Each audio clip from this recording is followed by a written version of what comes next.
Are you talking to us, Cass? I can't hear anything you're saying. It's better if I take off the mic, the silencing the mic. Hello and welcome to Liam Phillips, take 2. It's really early in the morning for Liam, and it's late at night here. So how's it get any better? He's in Japan. Are you still in Tokyo, darling? I am in Tokyo, yes. Yes, great. I'll be there in a couple of weeks. And I'm in Rome, and we'll see where other people are tuning in from.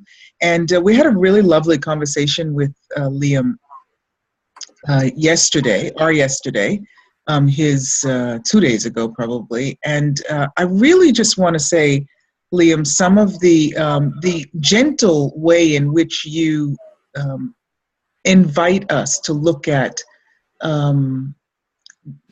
non-ease, dis-ease in our bodies, physical, mental, and also emotional, is very nice and very very wonderful. So lucky people who get your facilitation and don't go into the wrongness of them for choosing pain, choosing disease, and the like. So thank you for that reminder. Yeah, that we do create everything. That's one of the things that I found with, like the fighting for cancer thing. We have that in Australia a lot, where people are fighting for cancer and trying to raise money for a cure. And there's so much anger and resentment and rage at the disease. And if you're just a little bit humanoid, you pick up all of the hidden agendas in that. You pick up all the hidden emotions in that, and it does not add to your body whatsoever to make you so wrong and make the disease so wrong. So, yeah, what if gentleness and kindness and caring were actually superpowers that we don't often employ to make the change? Okay, I don't know if you are breaking up for other people, but would you just repeat your last line for me? What if, Kindness, caring, and gentleness were superpowers that we could use to change things. How's it rather than anger, anger and rage, which is, I'm not sure about women so much, but men certainly go into anger to try and change things. Is that the same with ladies as well? We've got lots of ladies on the call. Is that the same with ladies? Ladies, do we go into anger to try and change things? Is it gender specific?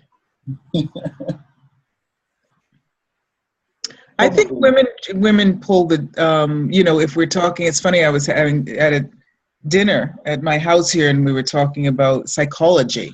My nephew's studying psychology, and I have friends that are psychologists, and one of the guests was saying, oh my goodness, I'd never want to go be dating a psychologist. You never know when they're, analyzing you. And I said, well, people analyze all the time, but one of the things about traditional psychology is that there are those, like you're asking about, usually what the auto response is for men, what is the auto response for women. I would say off the bat, women are known for going to tears to change a situation. And it's quite effective, I must say. Except for one thing. When you're doing it with cancer, changing a situation. Did you break up? Yeah, I think you did. Right. Yeah, changing a situation. Tears don't help. Well, if you're trying to change the situation of cancer, it's not going to help, because cancer doesn't fall for the tears. And nor does it fall for the anger, or might it? Might it actually stem? So what kinds of things do help? Yeah, is not to, the emotional stuff there, as we all know, often are distracting us from being who we truly be. So it's that, and it's a contraction, and then we start to make our bodies wrong, rather than expanding out and and just being with it, bringing the elements and molecules of consciousness to what you would like to change in your body.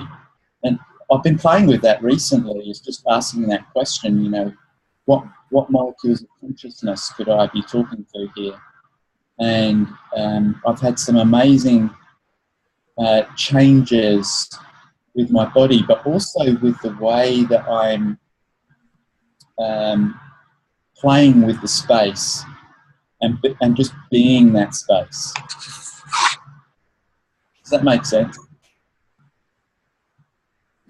Yeah, it does. I like that. What molecules of consciousness could I play with here? Because I guess there you could, it's like asking wherever they're doing that from consciousness, I'd like to duplicate that, as opposed to just duplicating them all, everything about someone, and as opposed to playing with molecules that aren't of consciousness. Are there, so asking what molecules of consciousness can I play here, does that imply that there are molecules of unconsciousness? Well, I don't care, because I just want to talk to the molecules of consciousness. Yeah.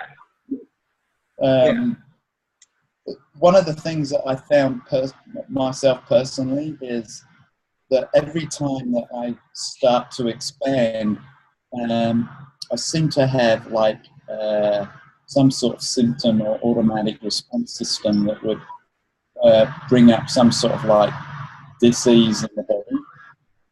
And so I started to ask that question. I started to ask the question, what have I made so vital about filling the space with trauma and drama? And that question has just blown me out of the water. That one question has given me so much more awareness. So don't use it. I'm writing that in the chat, drama and trauma.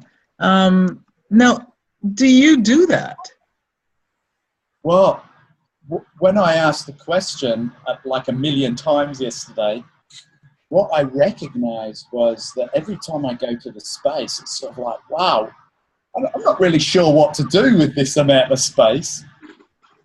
And then I would see somebody who was still in the pain and suffering, and I would pull the pain and suffering into the space to try and change pain and suffering. And of course, all that did was create more pain and suffering for me. Rather than being the space and going and inviting the person, hey, would you like this space instead of the pain and the trauma and the drama and the suffering? So it's taken me 10 years to get to that space. I'm cute, not bright. Right. It's a little bit like I talk to, I do the body classes, and just a lot of people, I don't know if it's ancient memory or what, taking on other people's stuff in their bodies, and as a way of often of trying to heal those bodies, right? Mm-hmm. So when you talk about taking on the pain and suffering and bringing it into the space, as opposed to expanding your space and inviting people to more through that, reminds me a bit of that with the bodies, where, I say there are other ways of inviting people to healing, rather than trying to take it out of their body and put it into yours and shake it up and spit it out as health, So everywhere we're doing that, everywhere we are trying to heal other people that may not want to be healed, but also, and doing unkindness to our bodies. We're just trying to create all that. Yeah, right, wrong, good, bad, all nine, pod, poc, short, boys and beyond. Is that what you mean by that, pulling into the drama and trauma into the space? Yeah, it was a bit of an automatic response. I think it's a little bit different, but the same. It was because I just didn't really know what to do with the space. I thought, if I've got lots of space there, this is my thinking mind now.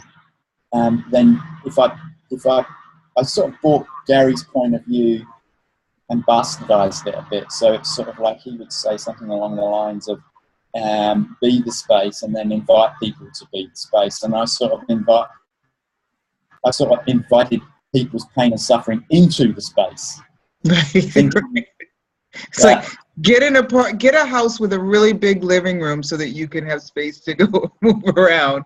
If you've lived in an apartment full of people, everybody into that space, and then you invite all the homeless people in there, and all of a sudden there's no space for you. It's like, oh,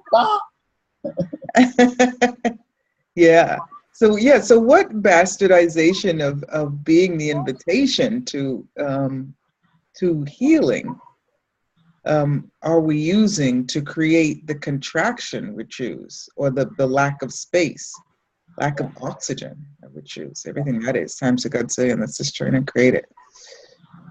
We've sort of jumped in the deep end for this call. Yeah, right. Good, bad, all nine, pod, poc, sure, poison, melons. That's what we get for having a late night, early morning call. This is like, yeah, nice. And also we know that you've been facilitating for years as well.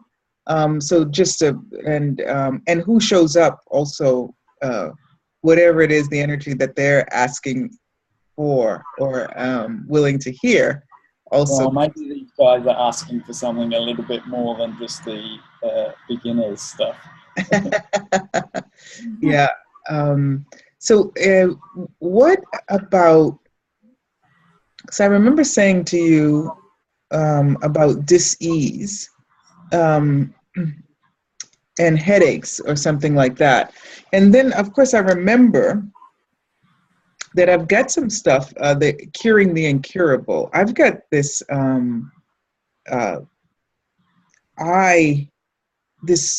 degenerative disease with my eyes, so they say, and it's called retinitis pigmentosa, and you're supposed to be blind if you're, everyone's born with it because it's genetic and genetic, not generic. Maybe it is generic. One of those terms, So funny in the body class, whenever you start talking about genetics, people are like really serious. They get really serious because that's serious stuff. Now we're talking science, right? We've got a molecular biologist, resident molecular biologist on the line too with us, Andrea there. So, but in terms of curing the incurable, it's so funny. Liam wrote a book called Curing the Incurable. He's currently putting the polishing touches on the sequel to that book.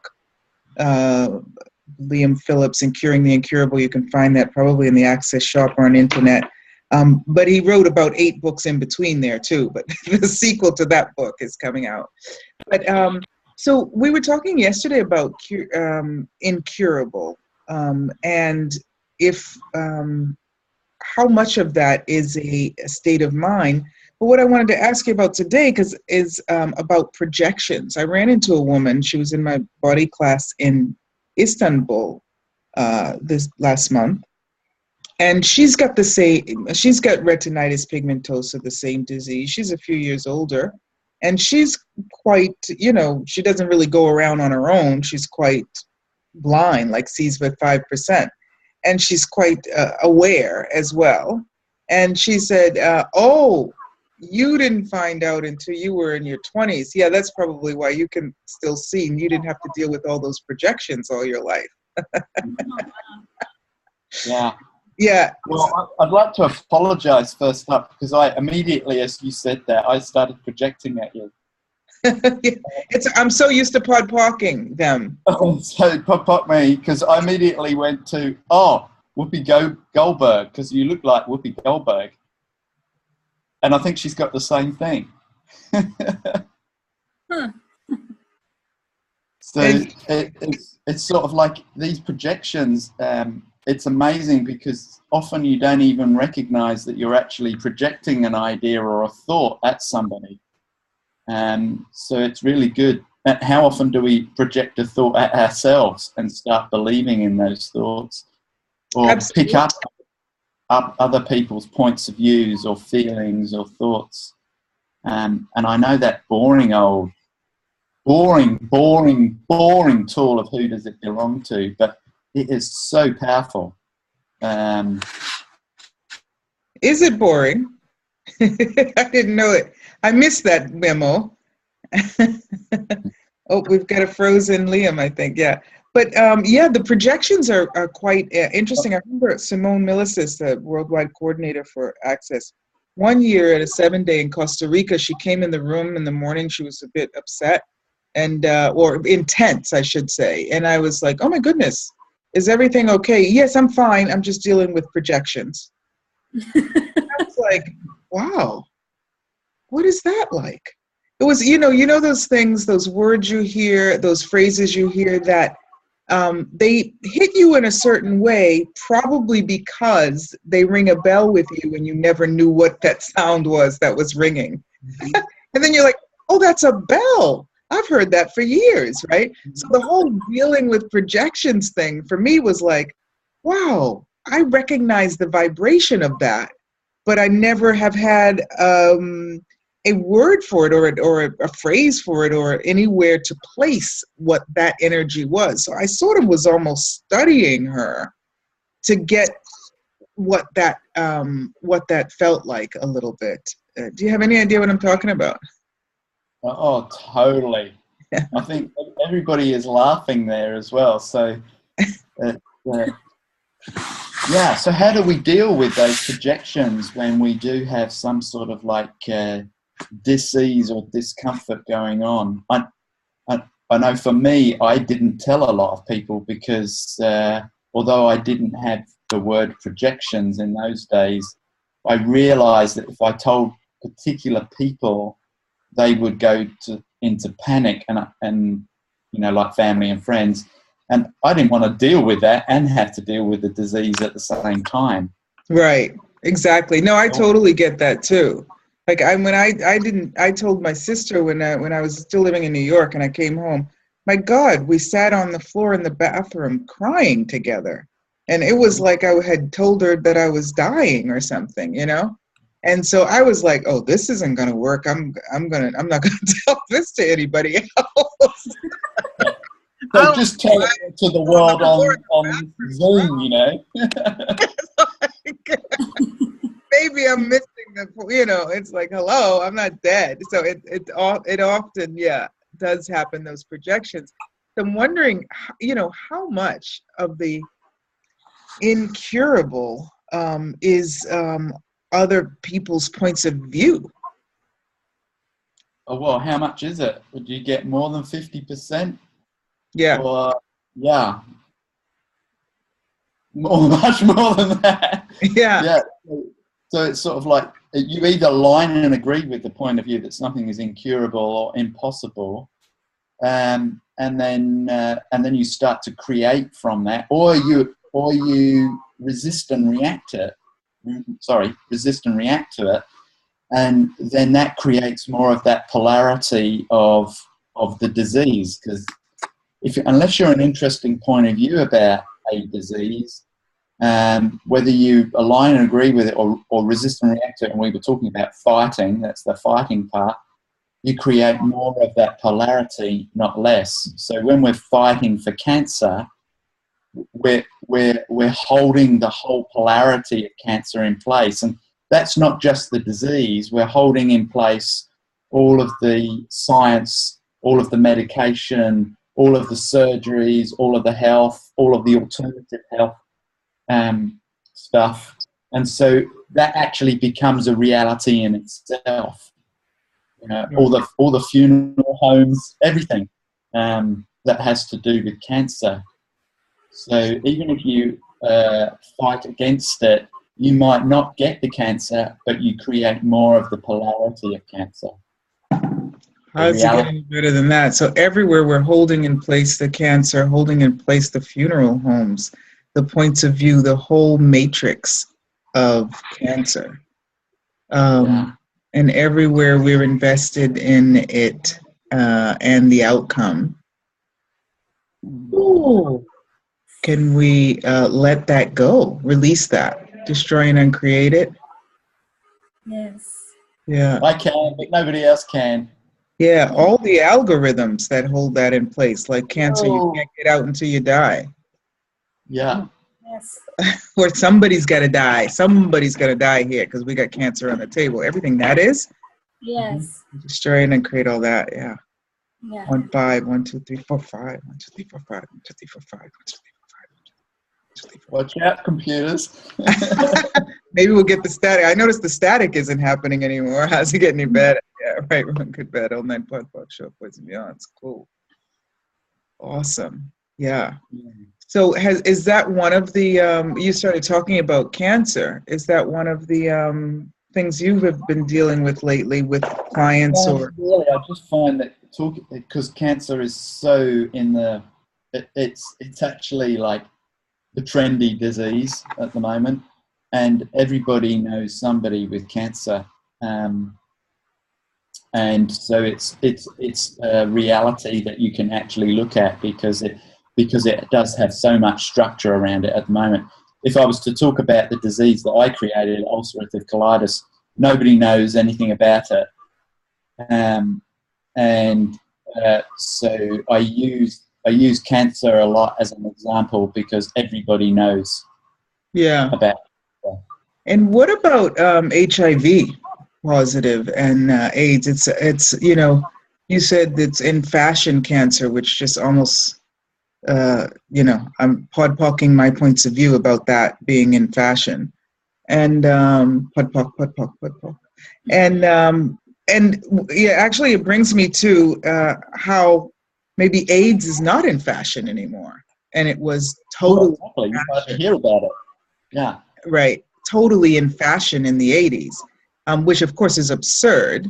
In the 80s in New York, of course, I lost a lot of friends and went through a few black dresses in the 80s. I was in the hotel business. But of course, hundreds of thousands of people die still from AIDS, all over the world, in Africa a lot. And so when we talk about projections also, how do we isolate diseases and incurable diseases so that we sort of smother any possibility of change? Yeah, well, let's just clear everywhere where you're choosing a disease that's fashionable. Yeah. Everywhere where you're a fashion addict to disease, can we destroy and uncreate all of that? Yes. Good, right disease for you, good, bad, right, wrong, pop, popcorn, ice, short boys and beyonds. And then if you do, sorry. No, I'm just like, right disease for you. It's like, And then if you do create a disease that's not quote unquote fashionable, then you have to go to the wrongness of you again, because now you're not even in fashion. Exactly. Right? You've got some weirdo thing, Yeah. Exactly. So now you're fucked, and not in a good way again. Exactly. Yeah, maybe I could give this retinitis pigmentosa thing up, because that Whoopi's got it. I met another woman who's got it. It's not unique anymore. Who needs it, right? That is everywhere you need a unique thing. Let's destroy it and create all that. Yeah. Right, good, bad, all nine, pod, short boys and beyond. So that's really interesting that you say that, the unique thing, because what I have found, and possibly you found as well, is a lot of humanoids seem to have diseases that nobody knows anything about. And how much in love talking about it. See, this thing about the projections, I don't even want to tell people, when I'm tired. It's also, maybe not a wanting to bring the situation around to me, you know what I mean? But when you tell people that you're tired, how many of the projections go on to you? Oh yeah, you do look a little bit tired. Are you sleeping? Just all these questions about which aren't helping you stay awake anymore than before. So the idea of the projections is really the awareness of that. But people also like to talk about their illnesses it makes them fit in. It makes them feel they have something to talk about. It gives them a conversation to have, and also gets them maybe some sympathy, and also makes them different, but still not completely different. So they do have a sickness, but it's not the same as everybody else, but they do fit in. So they do fit in, but they're not exactly fit in. So what if you could be the only one on the planet with perfect health? Yeah. No, you can't do that. Like challenging, yeah, others to perfect health, whatever that looks like for you. Yeah. Anything that doesn't allow that, destroy it and create it. Right, right. Good bed all night, pod, poc, short, poison, beyond. So one of my dinner guests, she was saying, you're either talking about your health problems or somebody else's that's close to you. So Marco was saying his mom had slipped and fallen, and she was in a sort of semi-permanent bust cast, a body cast, the top part of the body that she takes off and on at night. And the one woman at the table said, "Oh, my grandmother, that happened to my grandmother. She had to get a cast when she was 89." Mark said, "Oh, well, that's a different age. My mom's only 82. How did she recover from that?" And she said, "Oh, she's 106 now. She was." She's 106 now. That was years ago that she had that happen. So she's fine. So all the projections that, at 89 is older and you're never going to recover if you get that going on at 89, and, you've got this problem at 89, and she's 106 now and still, fine. So, yeah, what have we bought as not fixable, incurable, impossible? That actually isn't. I think that's what you said the other day. Yeah, and everything that is, can we destroy and uncreate it all? Yeah, right. Good, bad, all nine, pod, poc, short, voice, and beyonds. Yeah. What if uncurable, impossible, unfixable was just another door to another possibility if you're willing to step through it? Yeah, and that's what this talking to the conscious molecules. Can you say more about that? Yeah. What if we could? Well, we're doing it all the time. We're just not acknowledging it. So, communing with molecules. I guess, like in the foundation class, there's that. You can use it as a body process, molecular demanifestation and demolecular manifestation, of course, cellular memory, and both of those.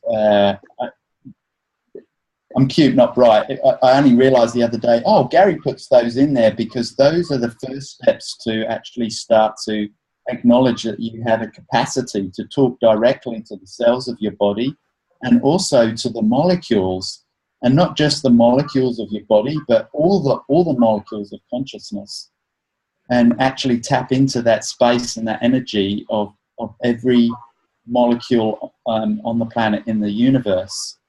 And when we start to acknowledge those energies, that we have that capacity, then you can start to change things, and everything becomes possible.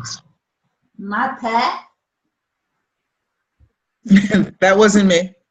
That wasn't me either. Life gets a lot more fun also, because there's endless source of entertainment when talking to the molecules. I just was reminded of I do this class called The Magic of Relating to Others with Ease. And I talk just about how much communication is going on all the time.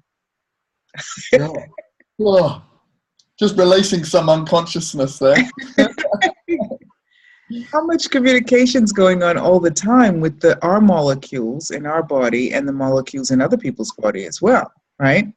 And whether or not we're aware of it. So this inability to communicate is really supersedes us. The ability to communicate, the communication supersedes us before we go into the mind trip about not being able to communicate. There's a whole bunch of communication already going on. Oh, yeah, like billions of gigabytes.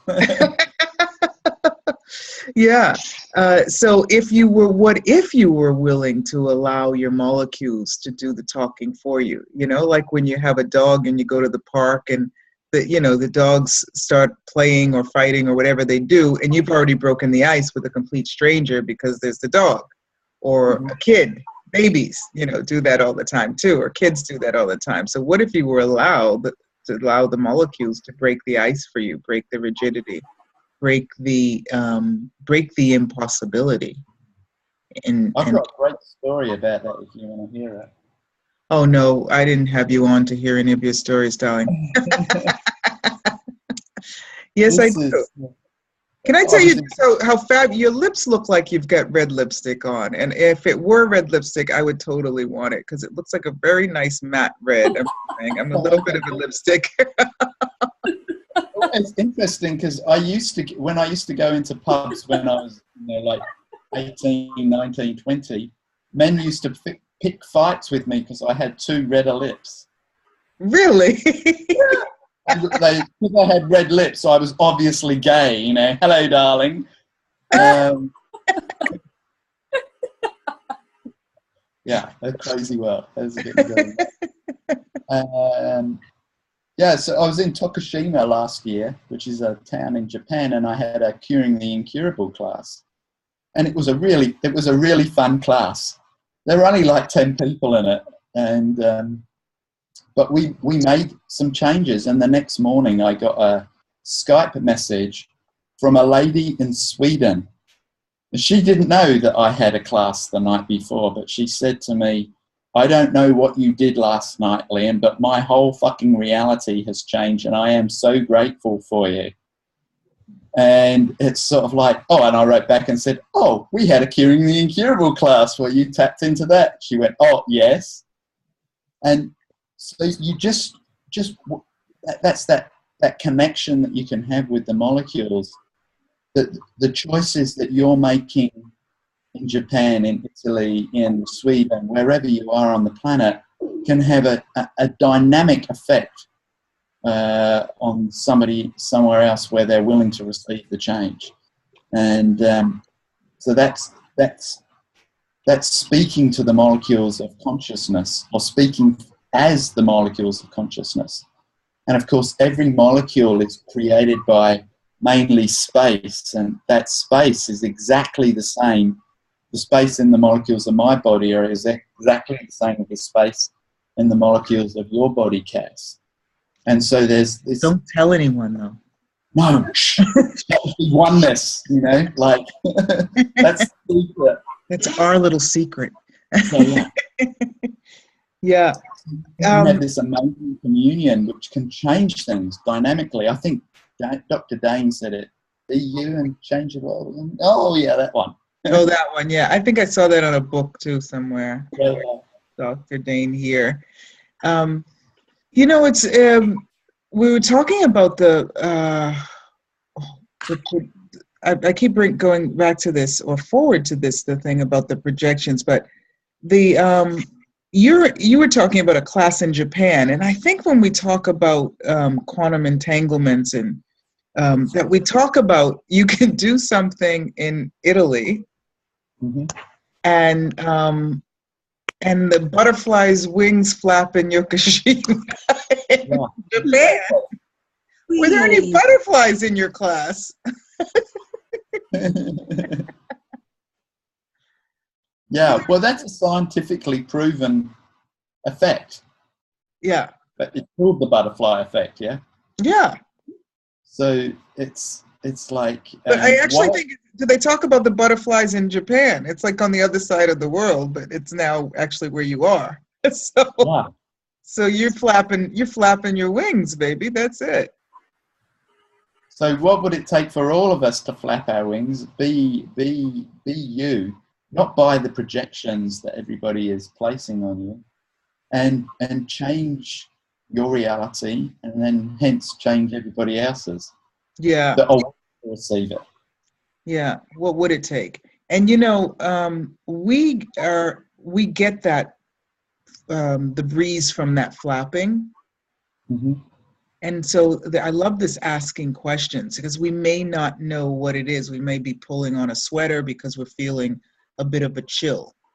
But asking the questions are really paramount. I love that with the tools of access, and really, if we're aware of the molecules, then anytime there's a change in the energy, we're asking a question. Oh, what's this? Is this working? Is this bringing me up?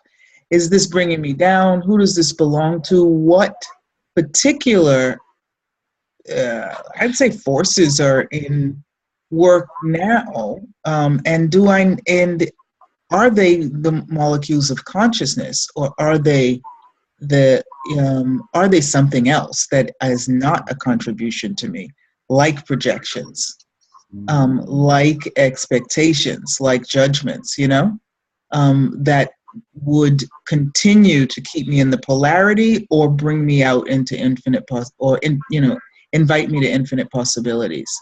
So just being aware of those different energies, what that feels like. That gal picks up the phone and called you, how's it get any better than that? What awareness can we tap into? And expand upon. And that the lady that rang me, like the amount of awareness that she had, being willing to pick that up and actually acknowledge where the possible change was coming from. That's amazing, and that's happening more and more often now. I think people are becoming more interested in the awareness that they have. There's a whole change on the planet. I really noticed it around Christmas time. It was sort of like I would call this year is the year of infinite possibilities. People actually seem to be demanding that and stepping more into that. That's, for me, really, really fucking exciting. Yeah, I was in Japan around at Christmas time, and in December, most of December, and there's somehow it's quite accessible there also, and this change that is going on, and that the world is sort of stepping into. So it's really quite exciting. Let's see if we've got Barbara on too. If anyone has any questions or comments or hello for Liam. Yeah, I actually have a question. When people throw expectations at me, sometimes it seems to me that my body takes them in and I don't feel well. And how do you suggest, besides just being space, that sometimes, as we talked about, it's harder for me to dissipate this? Because something happens and I know that somebody's, and thank you for the projections, because I realize it's not I'm reacting, but somebody's projecting something at me and I'm feeling off. And then my body reacts. And so what question would you ask? We'll put it that way. Well, could I ask you a question? Sure. Are people trying to poison you with their points of view? Yes. That's a big yes. Mm-hmm. Yeah, maybe that's why you feel a little sick, because it has this poisoning effect. So do I not frequent these people? What question do I podpoc everything? They impel it at me, and I'm like, well, are you an infinite being? Yeah. Yeah. So would an infinite being really buy the poisoning as real? Yeah, okay. I get that. Yeah, but no, but yeah, but no, but yeah. Yeah, I think, like, I ask myself, why do I buy it? That's the question. Why am I buying this shit? Well, that's the thing. But you can't ask why. You're not supposed to ask why. Yeah, exactly. So every time you ask why, you start to go into their universe. You biomimetically mimic it. You copy it, and then you lay that imprint over your body, and hey presto, you're feeling like shit. Yep. Have you had the biomimetic mimicry body process run on you? Yeah, and not lately, but yeah. How many times? Only about 3 or 4. Yeah, you really require 300. Oh, okay. So many lifetimes where we biomimetically mimic. Like, how many lifetimes have you been a 2-year-old going, why? Yeah. Yeah, I'm still doing it. I'm recognizing it quicker now, where I go into the why. Like, my ex-mother-in-law, so to speak, who is a phenomenal bitch, amazing bitch. She does it well. One of the biggest bitches I know, and I started asking, why would you be such a bitch? And then I started becoming an asshole. All of a sudden I was treating my girlfriend like her mother. And I realized that just asking that question why, I'd gone into my mother-in-law's universe, copied everything, and had become her. Unbelievable. Cute, not bright. So use the biomimetically mimic body process, and there's a biomimetic mimicry verbal process too. Yeah. What stupidity am I using? What stupidity am I using to invoke and perpetrate the biomimetic mimicry, and then put the person's name in it? Pains, pathways, and I like to put insanities or realities, and then everything that is destroyed and create it all. Good and bad, right, wrong, pop, all nine short boys and beyonds. That will help you get out of the why. Wow. Thank you, because I'm feeling better just by saying that. You said it. Yeah. I'm feeling better. How does it get any better than that? Yeah. And what else is possible, as they would say? Thank you. Yeah. I'm going to mute myself now, no? Okay. You're going to be a mutant. I am. I don't have to try. Well, this is the energy. The energy of mutation is actually one of the 9 trannies, and so really, yeah. When we're willing to step into transmutation, it means that we can take something that is and turn it into something else. So, what if you could take the energy of disease and turn it into ease? Take the energy of incurable and turn it into curable. Take the energy of impossible and turn it into possible. You have to be willing to you have to be willing to acknowledge the mutant that you truly be. That is actually a capacity that you have, but everybody has made fun of you for being the mutant. Cass? I love that. I'm just loving listening to it. Because the tools are so incredible, and we've it's how you're able to apply them to what's going on in your life at the moment that creates the greatest change for you. So often people are able to regurgitate them, spit them out, but it's just beautiful to have them in motion, and so I'm enjoying that. Does anyone else? And I'm enjoying. I really love this. I was doing a weekly radio show, and I was going crazy because I love to see people too, and hang out. It really feels like a hangout. You know, I've got my little water here and my little, you know, it's like, this is like the hanging out. Very low. It's high tech, but it's low tech. Even I can do it. It's not that whole, you know, Google Hangout thing. I got a chat room, and yeah, feels cool. So I'm having a good time. Key, darling, you've made it. And it seems like you're about to take yourself off mute and have something for dear Liam. She's wondering, how do I do that? I can take you off mute, honey, 1 second. Oh, you did that. I managed. I'm on. Thank you, Liam. Liam, how your name is, but I read your book about 4 years ago, and it was awesome. I needed it then.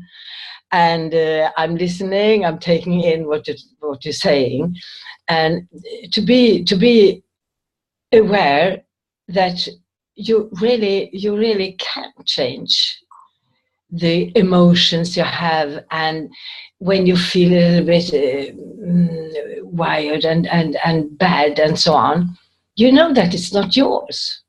Mm-hmm. That's what all the access classes give me, and it's awesome. Really, it's fantastic. So it's no question for the moment, because you have always given so much of the information. So thank you. Oh, you're welcome. Thank you for the acknowledgement that, you know, of using the tools and the awareness that you have with it. That's one of the things that I really love about the Access tools, is that it's not about creating gurus. It's other than the guru of your own reality. And one of the key things of that is always willing to acknowledge what you're getting out of it. And people get different things from it. And the more you are willing to acknowledge the changes, even if they're tiny little ones, lightness is lightness, you know, like even if it's only a little bit lighter, it's still lighter. Yeah? Yes, it is. And the trust somewhere, the trust that you can, and it's not yours, that gives me a lot of strength, really. It's awesome. It's awesome. It's not mine. And all the molecules, as you say, to talk about them and how you do it, you can't understand it. I mean, I can understand it, but I somewhere know that it's true. We just are the energy somehow. The trust is so fantastic. Excuse me? Are you from Germany or Australia? No, I'm Swedish, but I live in... Swedish? Oh, sorry. Yes. No, never mind. I'm sorry for getting it wrong. I'm not psychic anymore. No. That was last life, darling. You were just being psychic beyond. Go beyond your psychic abilities to your past life. Recall. That's all. That's yeah. Is it nice to hear, because I mentioned that Liam has written 8 other books besides the Curing the Incurable. But that book has always had such a place in people's hearts. How long ago did you write that book? I think it's almost 10 years ago now, 9 years ago. Yeah. So, but it's still very relevant, and every now and again I will actually pick it up and read it and I go, oh my God, did I actually write that? Maybe I should listen to what I say sometimes. I was brilliant way back then. What have I been studying all these years for? I had it, I've got it. Yeah. It's, you know, people will talk a lot to me about, if you're interested, anyone listening, in obtaining the book and getting and translating the book. Have you had it translated? It's being translated at the moment into Japanese. Okay. beautiful young man that was on Zoom the other day, he was interested in maybe getting it into Turkish. Turkish, exactly. So if you'd like to contact Liam about that, you can. I mean, I'll always forward your emails to him. But his email address is liam@liamphillips.com. Is that it? That's the easy one, yeah. Yeah, liam@liamphillips.com. It's Phillips with 2 L's. Mm-hmm.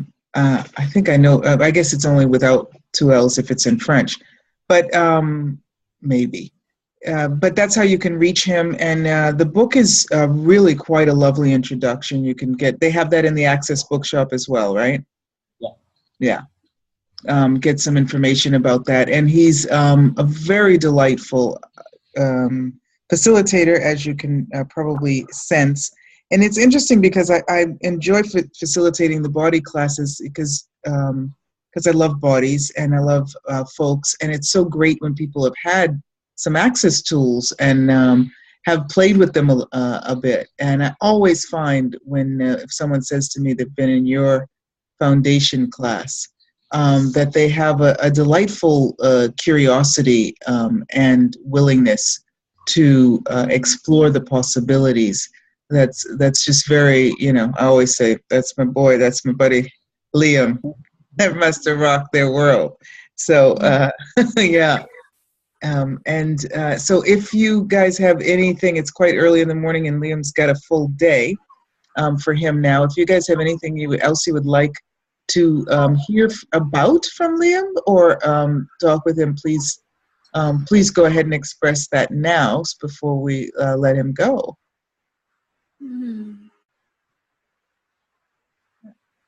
Esther or Sandra, you're on mute. I can take you guys off of mute for a second.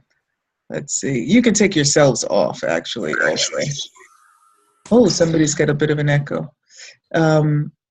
So I guess Esther put herself. I'm just enjoying his energy. The silence was wonderful. I just enjoyed it. So thank you for saying that, Andrea. Let's do a 68. They say 68 seconds of silence is enough to put the energy into almost physical, realizable form. So let's do a 68 second silent contribution to curing and healing the incurable. Does that sound nice? Mm-hmm. Yes. All right. And let's go.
All right, that's 68. How's it getting any better than that? 69 seconds. Say it again. I thought it was 69 seconds. 69. I think it was. And in the 69th second, he spoke. Oh, awesome!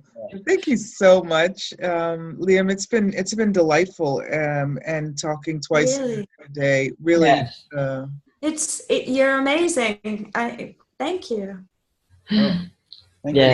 And Liam is once again he's in Australia, in New Zealand, now in Japan, we're trying to get him over here to Europe.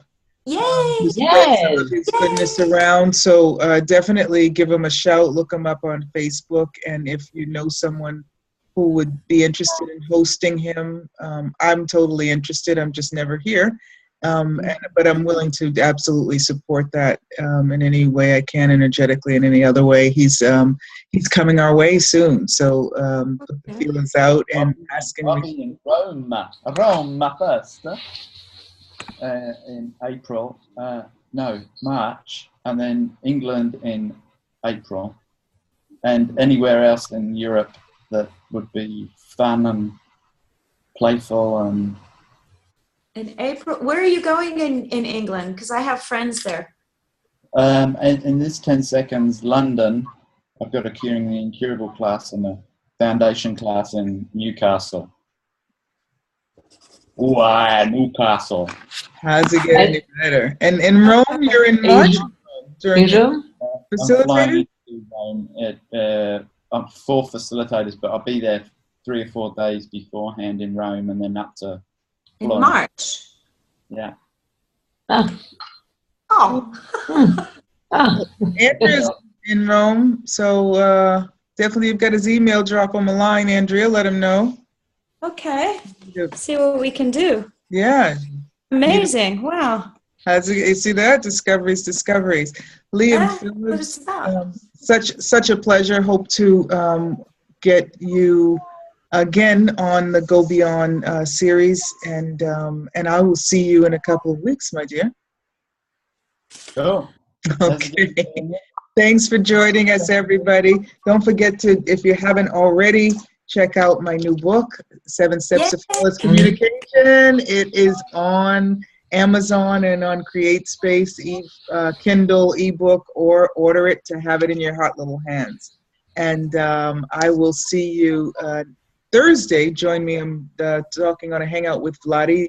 You can get information on that on accessconsciousness.com. Mwah. Good night, everyone. Good night. Thanks for joining. Good morning, Liam. Thank you. Thank you for hosting, Cass. Thank you for this organization. That's a big thing, too. Okay. Thank you for always going beyond. Yes. Yes. Well, hey. Thanks, Sandra. Bye-bye now. Bye. Yeah. Bye-bye.